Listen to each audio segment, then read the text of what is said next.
Hey cruisers, I'm Sherry with CruiseTipsTV.com. It's Vlogtoberfest! That means all your cruisy questions are getting answered. We are here for round 4 of our cruise Q&A session, and our first question today comes from DT Photography. DT Photography says, I'm hoping to be sailing on Royal Caribbean's Harmony of the Seas in May. My question is for special events like 80s dance, etc. Do people dress up for these themes or just go and have a good time there? DT Photography, that's a great question, and they do both. Some people do dress up and a lot of people don't.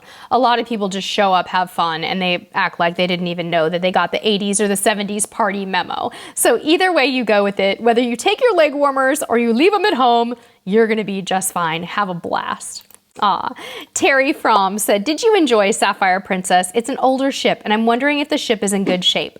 The ship is in good shape, and the ship is an old ship. We had a wonderful, amazing 10-night cruise. It was phenomenal. Go check out our Instagram highlight. There's a little bubble at the top of my Instagram called Sapphire where you can see all kinds of preview videos. The ship is in good shape. It's not perfect. It's a 20-year-old ship, I think, close to 20 years old. There were some air conditioning and plumbing issues on the ship, but it has also been laid up for almost 3 years, and these things are just going to happen. But it was phenomenal. Our cabin was clean, and the ship was very much well taken care of. They did everything they could to get her ready for us, and I thought it was wonderful. So, great cruise. I would do it all over again in a heartbeat. Loved it. Laura said, I've been following your vlog for a year and I love it. I am on a Panama Canal Princess cruise in February. I would like to know about Princess Prizes, aka the door game. Yes, it's new. It's so cool. All right, so let's talk about Princess Prizes. This is a brand new thing that you get to do when you go on a princess cruise. So she said, Laura said, have you tried it? And I'm looking forward to your October vlogs. We are looking forward to it too. Okay, so let's talk about it.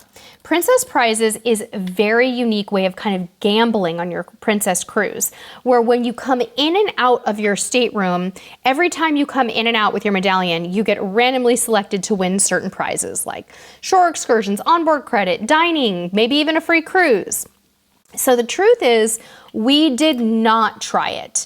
Now you can do this 2 ways. You can book into Princess Premier, which is their ultimate new package at Princess that costs you more per day. Or you can buy Princess Prizes once you get on by just engaging with it once you're on the ship, and it's like $20 a day. So we actually did not do it, but I've heard that it's really fun. I would actually love to try it, just haven't had the chance yet. So basically, every time you open your door, you watch the door portal to see if you've won.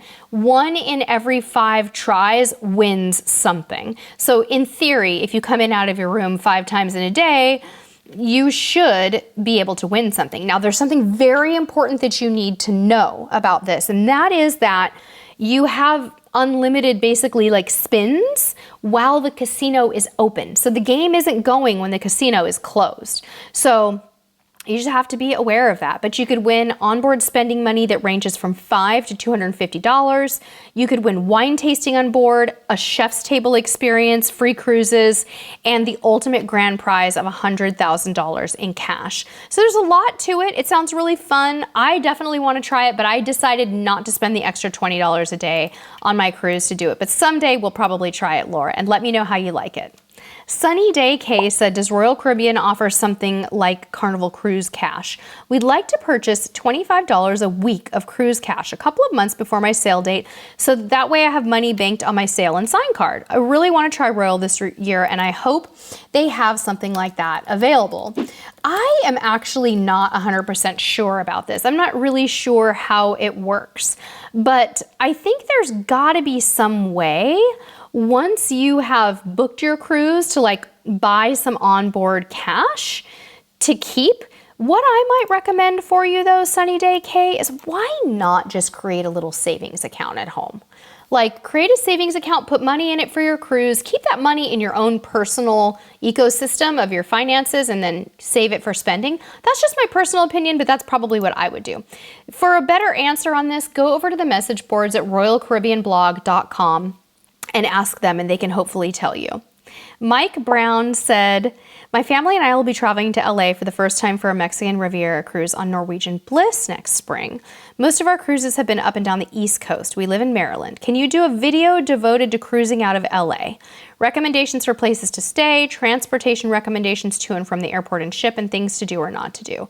Our next cruise is on Disney Wish. That's a great idea, Mike. I don't know when I'm gonna have time to do a whole video like that. So I wanted to just go over some of my favorite things in this category for you, Mike, and for anyone cruising out of LA. So let's talk about places to stay. If you're cruising out of LA, you can stay in Long Beach, or you can stay in Los Angeles at the San Pedro, or you could even stay somewhere like Anaheim and go to Disneyland before your cruise. Personally, we kind of like staying in Long Beach if we have an extended stay. Staying over at the Hotel Maya there is really fun. The Hotel Maya is a really cool hotel. If you want to be close to the Los Angeles cruise terminal, you could stay over at the Crowne Plaza or the DoubleTree and kind of hang out in that area. But there's a lot that you can do. Honestly, I'm an Uber girl, preferring to take Uber pretty much from any point to any point. It's less expensive. It's risky sometimes because if you get into a demanding period, it can be very pricey and you just don't know when there's high demand on Uber and Lyft, but I think it's worth the risk. That's how I get around. But you could also rent a car at the airport and enjoy some pre-cruise time if you're coming out from the East Coast. That's what I would do. I would say rent a car, enjoy it. Most of these places have parking. They're probably not gonna have free parking, but they'll have some sort of parking, and maybe that will be cheaper for you than doing Ubers everywhere. If you stay somewhere like Long Beach too, you're pretty close to a lot of different things where you might be able to do some walking, but yeah, rent a car and I think you'll be happy. You'll be happy doing that. It's a great, really fun area. Another fun thing to do is if you have time, don't just go to Disneyland, try Knott's Berry Farm. If you have teenagers tend to love Knott's Berry Farm. It's less expensive, it's really cool. You've got California Adventure, you got Disneyland, you've got all that, but try Knott's Berry Farm, you might love it. Lisa McNeil said, what do you do if you miss getting to a port in time? She said, I had an airport transfer, our plane was delayed, we made it, but the North America ticket, the number on the North America on the ticket was, I don't know, she's trying to say that the office was closed when she had the emergency. So basically what you do in those circumstances is you try to get through to any general customer service line from the cruise line if you can. But you're right, the emergency line on your cruise ticket contract is the best way to reach them. That's really the only thing you can do. But if that line is closed, I would try any number to try to get a human and tell them what's going on and try to get advice. That's so scary. Reaching anyone you can is the only way to go. Better yet, book with a travel agent and tell your travel agent what's going on. That's the ultimate way to handle this.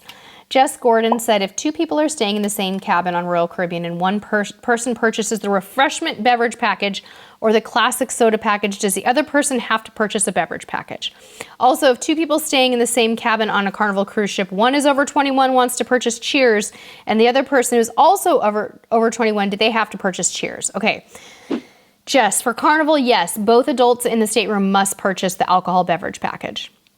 Now, for the Royal Caribbean question, for the soda package and the refreshment, I don't think so. I don't think that if one person buys the refreshment package, the other person has to.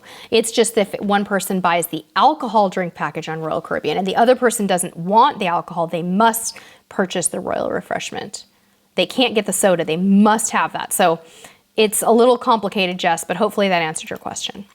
Messy Shack said, I have two questions. On ships where your cruise cards are waiting in your cabin, can you purchase things before you get to your cabin?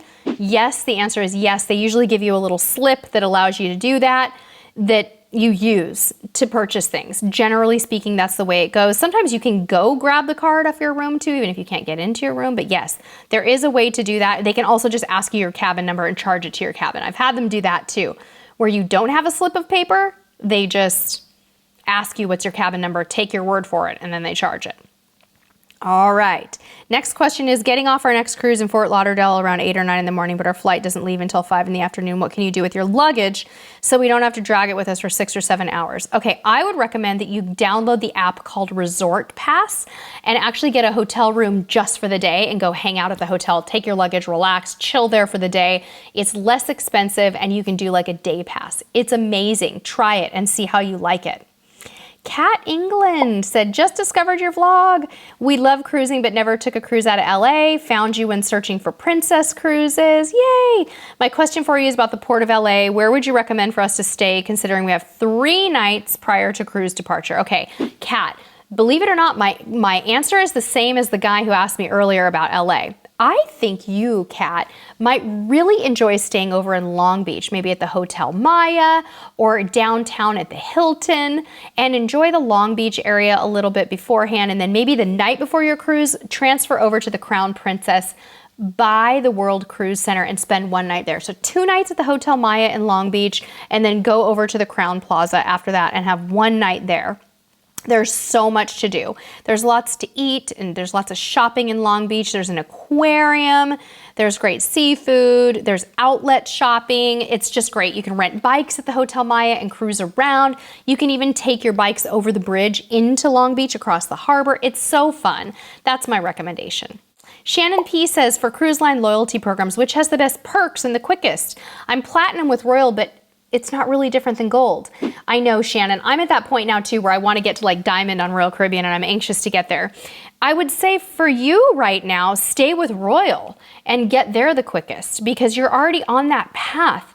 But if you want to try to get the quickest status with a cruise line, I'd say maybe Princess or Carnival are a little bit faster, but they all really are pretty comparable, I would say. So for me, I would say stick with Royal Caribbean and get yourself to Diamond. Bessie said, do you still use the same wipes to clean off your cabin, and is it effective for COVID? Yeah, let me see if I have any of them here. Oh, I don't see them out here, but yeah, the Lysol wipes are great. I do a little wiping down of my cabin. I actually don't do as much of it as I used to. Believe it or not, I clean less after COVID than I did before because I know what kind of sanitation they're doing. But yeah, Clorox wipes are actually effective against COVID. They do work. The travel ones do. So yes.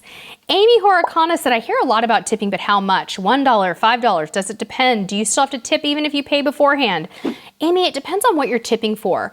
Maybe $1 extra per drink, maybe nothing. Maybe $1 every couple of days, maybe $5 at the beginning and then never again. It's totally up to you. I have a hard time with this question because it depends on the service, it depends on your budget, depends on so much. For room service, I usually give them $1 or $2 every time they come. If it's a really big order, maybe $5 every time they come. For drinks, I'll slip them an extra $1 every so often. I usually give my room steward an extra $20 to $40 per cruise at the very end, and the dining staff, same thing, extra $20 to $40, but it really depends, and you don't have to add extra if you don't want to. Amy also asked, do I need a passport? Would a birth certificate or other means work? Love watching your vlogs. On closed loop cruises, Amy, you don't need a passport, but we strongly suggest you get one. If there's any piece of cruise advice I would give someone is please do not cruise without a passport. It's just not worth it for you. I understand it's easier to use your birth certificate because you don't have to buy a passport, but if something goes wrong and you're stuck in a foreign country without a passport, it's going to be really hard for you. So get the passport, my friend. It's better. And work with a travel agent. If you intend not to cruise with a passport, I would work with a travel agent to make sure that you know what you're doing with that birth certificate because not every cruise allows you to do that. Some of them you have to have a passport. All right, friends, that's it for this Q&A session. Thank you so much for submitting those questions. We appreciate all of you and we've enjoyed answering them. Until next time, we'll see you on the high seas. Bye-bye.